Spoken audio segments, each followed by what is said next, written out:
கர்த்தராகிய இயேசு கிறிஸ்துவின் நாமம் மகிமைப்படுவதாக. இன்றைக்கும் கூட தேவனுடைய நாமத்தை நாம் சேர்ந்து மகிமைப்படுத்துவோம். அவருடைய வார்த்தைகள் வல்லமை உள்ளது பிரியமானவர்களே. அவருடைய வார்த்தையை தியானிக்க தியானிக்க நினைக்க நினைக்க ஆறுதலை மாத்திரமல்ல அதிசயங்களை அது கொண்டு வருகிறது. இந்த வேளையை தந்த தேவனை நான் துதிக்கிறேன். சங்கீதங்களின் புத்தகம் 29வது சங்கீதத்திலே சில வசனங்கள்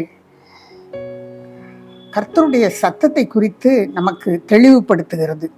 சங்கீதம் 29:4 வாசிக்கிறோம், கர்த்தருடைய சத்தம் வல்லமை உள்ளது, கர்த்தருடைய சத்தம் மகத்துவம் உள்ளது.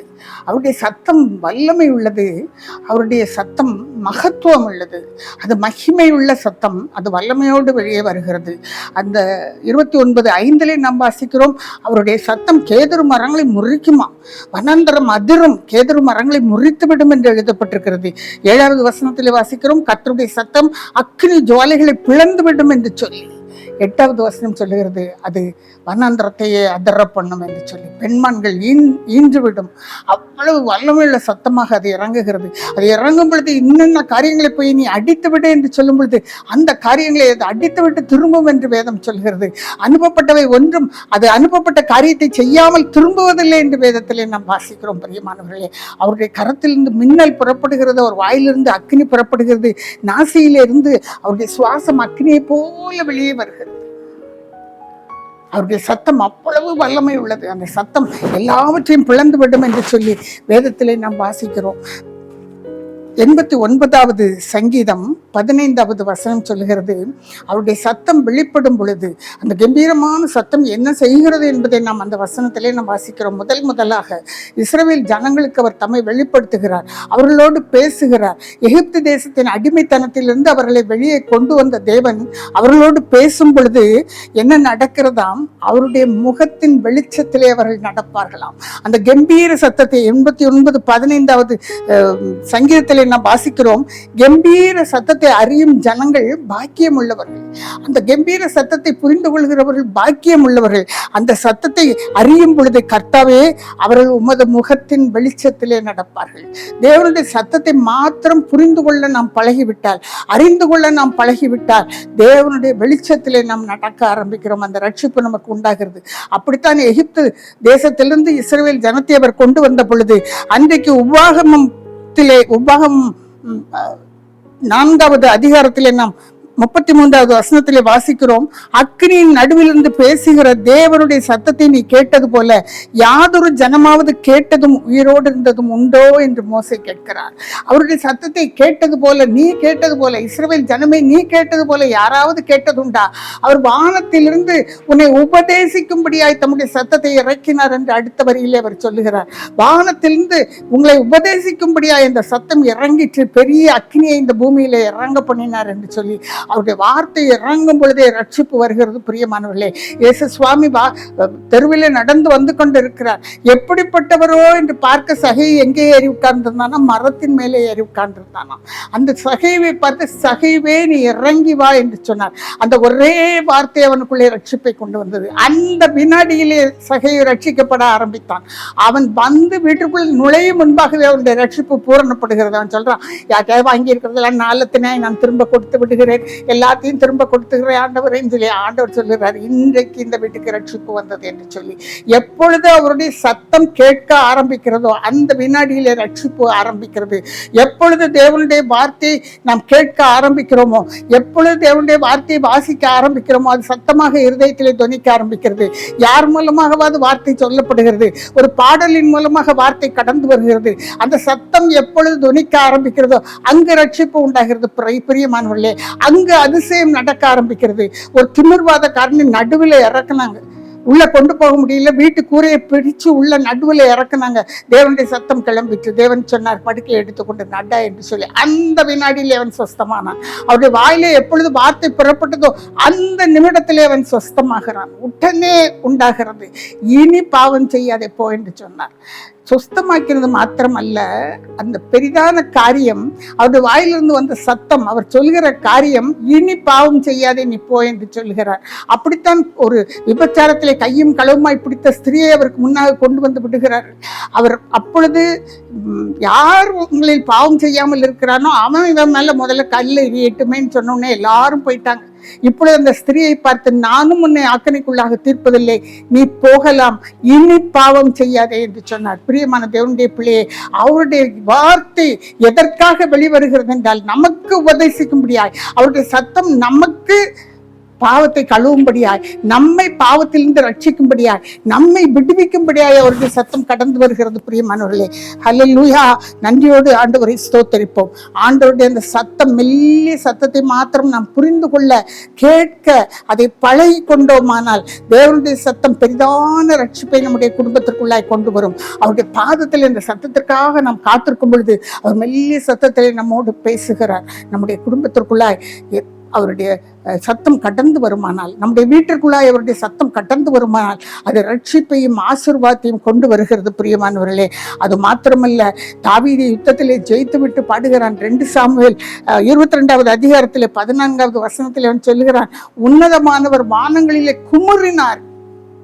எப்பொழுது சத்துருக்கள் நம்மை சூழ்ந்து கொள்கிறார்களோ, நெருக்குகிறார்களோ, வேதனைப்படுத்துகிறார்களோ, அந்த வேளையிலே அவர் உன்னதத்திலே குமுறுகிறார் என்று சொல்கிறார். அவருடைய சத்தம் குமுறலாக வெளிப்பட்டது. அவர் தமது சத்தத்தை தொனிக்க பண்ணினார். என்ன நடந்தது? சத்துருக்கள் அழிந்து போனார்கள், ஜெயித்தேன் என்று சொல்கிறார். வாழ்க்கையிலே எப்பொழுது நெருக்கம் அதிகமாக இருக்கிறதோ அந்த வேளையிலே அவர் தம்முடைய சத்தத்தை தொனிக்க பண்ணுகிறார், ஜெயத்தை கொண்டு வருகிறார். பிரியமானவர்களே, கர்த்தர் நம்மோடு கூட இருந்து அவருடைய சத்தத்தை தொனிக்க பண்ணுவாராக. அந்த வல்லமையுள்ள சத்தம் வாழ்க்கையில, நம்முடைய வாழ்க்கையில காற்றையும் கடலையும் அதட்டும். அமைதலாயிரு, இறையாதே என்று சொல்லி அதட்டும். பிரியமானவர்களே, பலர் நின்று நம்மளை சூழ நின்று நம்மளை குற்றப்படுத்துவது போல தோன்றலாம், போரிடுவது போல தோன்றலாம். கர்த்தருடைய ஒரு சத்தத்துக்காக மாத்திரம் நாம் காத்திருப்போமானால், அவருடைய ஒரு வார்த்தையை நாம் விசுவாசித்து நாம் அறிக்கை செய்வோமானால், கர்த்தருடைய அந்த வார்த்தை நமக்காக யுத்தத்தை நடப்பிக்கிறது, பெரிய காரியங்களை செய்கிறது. யோவான் எழுதின சுவிசேஷம் 4வது அதிகாரம் 50வது வசனத்திலே ஆண்டவர் ஒரு காரியத்தை சொல்லுகிறார். அவர் கப்பர்நகூமுக்கு வந்திருக்கிறார்னு சொல்லி அறிந்தவுடன், கானாவூருக்கு வந்திருக்கிறார் என்று, கலிலேயா பகுதியிலே வந்திருக்கிறார் என்று அறிந்தவுடன், கப்பர்நகூமை சேர்ந்த ஒரு மனிதன், ராஜாவின் மனிதன், மகனுக்கு சுகம் இல்லாமல் இருக்கிறது, வியாதி, மரணத்துக்கு ஏதுவான வியாதி. ஓடி போய் கேட்கிறான், ஆண்டவரே என் மகனை சுகமாக்கும் என்று சொல்லி. ஆண்டவர் என்னெல்லாமோ பேசுறாரு. என்ன சொல்றாரு? நீங்கள்லாம் அடையாளத்தையும் அற்புதத்தையும் எதிர்பார்ப்பீங்க, அப்போதான் விசுவாசிப்பீங்க, நம்புவீங்க, இப்படிலாம் சொல்லிட்டு இருந்த உடனே அவன் சொல்றான், ஆண்டவரே என் மகனை சுகமாக்கும். அவன் கேட்கறதுல உறுதியா இருந்தான். அவருடைய சத்தம் எப்படி வரணும்? இப்படி அல்ல, சுகமாகட்டும் என்று சொல்லி வரணும். அந்த வார்த்தைக்காக கெஞ்சுகிறான், என் மகனை சுகமாக்கும் என்று சொல்லி. அந்த நாம் எதிர்பார்க்கிற வார்த்தை வரும் வரை, சத்தம் வரும் வரை தேவனுடைய சமூகத்தில் காத்திருப்போம். தேவன் சொன்னார், நீ போகலாம், உன் மகன் பிழைத்திருக்கிறான் என்று சொல்லி, அந்த 7ஆம் மணி வேளையில சுகமாயிற்று என்று சொல்லி விசுவாசிக்கிறான். வேலைக்காரங்கிட்ட கேட்கிறான், எப்போ சுகமானா? 7ஆம் மணி நேரத்திலே. ஆண்டவர் தன்னோடு சொன்ன நேரம் அதுவே என்று அவன் அறிந்து அவரை ஸ்தோத்தரிக்கிறான். கர்த்தர் கொடுத்த சுகத்துக்காக துதிக்கிறான். பிரியமான தேவனுடைய பிள்ளை, கேட்கறது மாத்திரம் இல்லை, சத்தத்தை பெற்றுக்கொள்வது மாத்திரமல்ல, வாக்குத்தத்தத்தை பெற்றுக்கொள்வது மாத்திரமல்ல, கிடைக்கும் பொழுது விசுவாசித்து, ஆண்டவர் எனக்கு இதை செய்தார்னு சொல்லி, மருந்து செஞ்சது டாக்டர் செய்தாரு, அவங்க சொன்னாங்க, இவங்க செய்தாங்க, அப்படி அல்ல. இயேசு காரியத்தை வாய்க்க பண்ணினால் ஒன்றும் நடப்பதில்லை. பல காரியங்கள் மூலம் கர்த்தர் அவர் தம்முடைய சத்தத்தை நமக்கு விளங்க பண்ணுகிறார். பிரியமானவர்களே, அந்த சத்தம் நம்மை அழைக்க வேண்டும். எப்போ மோசேயின் முச்சடியில கூப்பிட்டாரோ அப்பவே அவன் தலைவனாக்கப்பட்டு விட்டான். தலைவனாக்கப்பட்டு அவன் கடைசி வரை இஸ்ரவேல் ஜனத்தை நடத்துகிறவனாக காணப்பட்டான். எலியாவை குகையிலே சந்தித்து ஆண்டவர் தம்முடைய மெல்லிய சத்தத்திலே, எலியாவே உனக்கு இங்கே என்ன வேலை என்று எப்பொழுது கேட்டாரோ அப்பொழுதே எலியாவுடைய தீர்க்கதரிசன வாழ்க்கை தொடர்ந்து ஓட ஆரம்பிக்கிறது, ஊழியம் தொடர்ந்து ஓட ஆரம்பிக்கிறது. ஊழியக்காரனுக்கு ஓய்வு கிடையாது, உட்காரக்கூடாது. அவன் குகைக்குள்ளே உட்கார்ந்து விட்டான். கர்த்தர் கேட்டு, உனக்கு இங்கே என்ன வேலை என்று கேட்டு அவனை அனுப்புகிறார். அவருடைய மெல்லிய சத்தம், அவருடைய கிருபை நிறைந்த சத்தம் நம்மை நோக்கி மாத்திரம் வர வேண்டும். 8 வயதிலே ஆலயத்திலே தாயோடு உட்கார்ந்திருந்த எனக்கு ஆண்டவருடைய சத்தம் கேட்டது. அது ஆண்டவருடைய சத்தம்னு எனக்கு தெரியாது, எனக்கு ஒண்ணுமே புரியாத வயது. நான் கூழாங்கல்ல வச்சு விளையாடிட்டு இருக்கும் பொழுது என் கண்களுக்கு எதிராக ஒரு தரிசனத்தை ஆண்டவர் காட்டி, உன்னை நான் எப்படி உபயோகப்படுத்துவேன் என்று, இப்போ எப்படி பேசிட்டு இருக்கணும் அப்படி காட்டினார். அப்படி காட்டி நான் உன்னை உபயோகப்படுத்துவேன் என்று சொன்ன அந்த மெல்லிய சத்தம் எனக்குள் கடந்து வந்த பொழுது பயந்து ஆலயத்தை விட்டு வெளியே ஓடினவள் நான். ஆண்டவர் என்னை விட்டு விடவே இல்லை, உன்னை விட்டு விலகுவதும் இல்லை, உன்னை கைவிடுவதும் இல்லை என்று என் தோழருகே நின்று சத்தம் கொடுத்தவர் இன்றைக்கு வரைக்கும் அந்த சத்தத்தின்படி என்னை வழி நடத்தி கொண்டிருக்கிறார். கர்த்தருடைய நாமம் மகிமைப்படுவதாக. பிரியமான தேவனுடைய பிள்ளையே, ஒரு வார்த்தை போதும், ஒரு வார்த்தை போதும், குஷ்டரோகம் மாறுகிறது. ஒரு வார்த்தை போதும், கண்கள் திறக்கிறது. தலித்தாகுமி என்று சொல்லும் பொழுது மரித்த பெண் எழும்புகிறார். சத்தமாய் அவர் கூப்பிட்டார், லாசருவே வெளியே வா என்று சொல்லி லாசரு வெளியே வந்தான். அவருடைய சத்தம் புறப்படும் பொழுது மரணமும் பாதாளமும் அலரும். பிரியமானவர்களே, அந்த சத்தத்திற்காக காத்திருக்க மாத்திரம் நாம் நம்மை பழக்கி கொள்வோம். ஆண்டோடைய சமூகத்துல பொறுமையாய், எனக்கு தெரியாது, எனக்கு வராது, எனக்கு கேட்காது, அப்படியெல்லாம் இல்லை.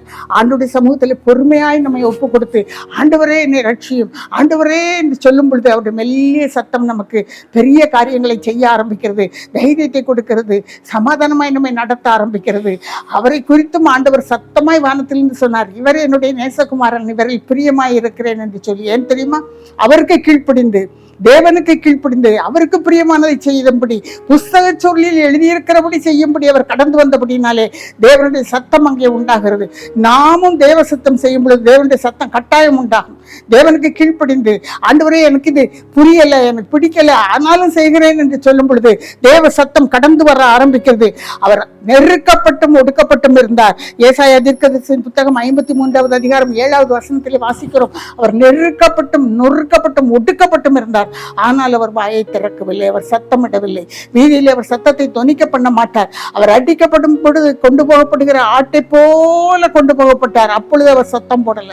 ஆனா கடைசியில சத்தமாய் என் ஆவியை உம்மிடத்தில் ஒப்படைக்கிறேன் என்று சொல்லி எல்லாரும் அறிந்து கொள்ளும்படியாய், யாரிடத்தில் ஆவியை ஒப்பு கொடுக்கிறார், சும்மா மரணித்து போகவில்லை, பிதாவிடத்தில் ஒப்பு கொடுக்கிறார் என்று உலகமே அறிந்து கொள்ளும்படியாய், பிதாவே என் ஆவியை உம்மிடத்தில் ஒப்பு கொடுக்கிறேன் என்று சொல்லி ஒப்பு கொடுத்தார்.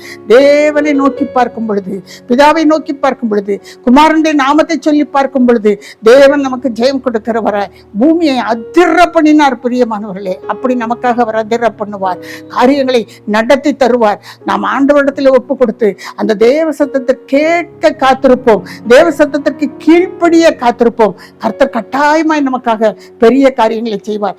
எபிரேயர் 5:7 சொல்லப்பட்டிருக்கிறது, அவர் சத்தமாய் ஜெபித்தார். தேவனுடைய சமூகத்திலே சத்தமாய் தம்முடைய ஆத்மா எவ்வளவு வியாகுலப்பட்டிருந்தது என்றால், அப்பா இதிலிருந்து தன்னை விடுவிக்கக்கூடியவரை நோக்கி அவர் சத்தமாய் ஜெபித்தார் என்று எழுதப்பட்டிருக்கிறது. ஆண்டவருடைய சமூகத்திலே நாமும் நம்மை ஒப்பு கொடுத்து நம்மை துக்கத்திலும் துன்பத்திலும் இருந்து விடுவிக்கக்கூடியவரை நோக்கி சத்தமிட்டு ஜெபிப்போம். அந்த சத்தம் நமக்கு பதிலை கொண்டு வரும்.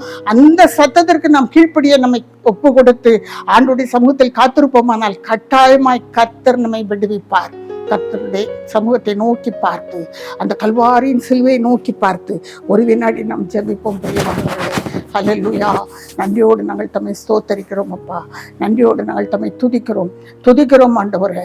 உம்முடைய மெல்லிய சத்தத்தை எதிர்பார்த்து உம்முடைய சமூகத்தை நாங்கள் நோக்கி பார்க்கிறோம் அப்பா. கர்த்தர் எங்களுக்காக சத்தமாய் ஜெபித்தீர், கர்த்தர் எங்களுக்காக சத்தமாய் தகப்பனை பிரசங்கித்தீர். என்னை விசுவாசிக்கிறவன் எவனோ அவன் உள்ளத்திலிருந்து ஜீவ தண்ணீர் உள்ள நதிகள் புறப்பட்டு ஓடும் என்று சொல்லி பிரசங்கித்தீர். நன்றியோடு துதிக்கிறோம் ஆண்டவரே. உம்முடைய அந்த சத்தங்களை எங்களுடைய இருதயத்தில் கேட்க பண்ண வேண்டும் என்று ஜெபிக்கிறோம். நாங்கள் புரிந்து கொள்ளும்படியான கிருபையை எங்கள் ஒவ்வொருவருக்கும், இதை கேட்டுக்கொண்டிருக்கிற ஒவ்வொரு சகோதரனுக்கும் சகோதரிக்கும் வைக்க வேண்டும் என்று ஜெபிக்கிறேன் ஆண்டவரே. அதுக்கு கீழ்ப்படியே எங்களுக்கு கிருபை தர வேண்டும் என்று ஜெபிக்கிறோம் ஐயா. உம்முடைய வல்லமுள்ள கருத்துக்களை ஒப்புக் கொடுக்கிறோம். ஹல்லேலூயா. எப்பொழுது உம்முடைய சத்தம் லாசருவை வெளியே கொண்டு வந்ததோ, எப்படி உம்முடைய சத்தம் குஷ்டரோகியை தொட்டதோ, எப்படி உம்முடைய சத்தம் கண்களை திறந்ததோ, அப்படி இந்த வேளையில இந்த உம்முடைய வார்த்தைகளின் சத்தம், இந்த வார்த்தை தகப்பனே அப்பா கடந்து செல்ல வேண்டும் என்று ஜெபிக்கிறேன் ஆண்டவரே. கடந்து செல்லட்டும், இருதயத்திற்குள்ளாய் கடந்து செல்லட்டும். வியாதிகளை கடிந்து கொண்டு ஜெபிக்கிறேன் ஆண்டவரே. படுக்கையிலே எழும்ப முடியாமல் பல காலமாய் படுத்திருக்கிற சகோதரனை தொடுவீராக. இந்த சத்தம் அவருக்குள்ளாய் ஒரு பெரிய ஆறுதலை கொண்டு வருவதற்காய் ஸ்தோத்திரம், ஒரு விசேஷித்த மாறுதலையும் கொண்டு வர போவதற்காய் ஸ்தோத்திரம். உம்முடைய வல்லமுள்ள கரத்துக்குள்ளாய் ஒப்புக் கொடுக்கிறேன். ஆசீர்வதி. இயேசுவின் நாமத்தில் ஜெபிக்கிறேன் நல்ல பிதாவே. ஆமென்.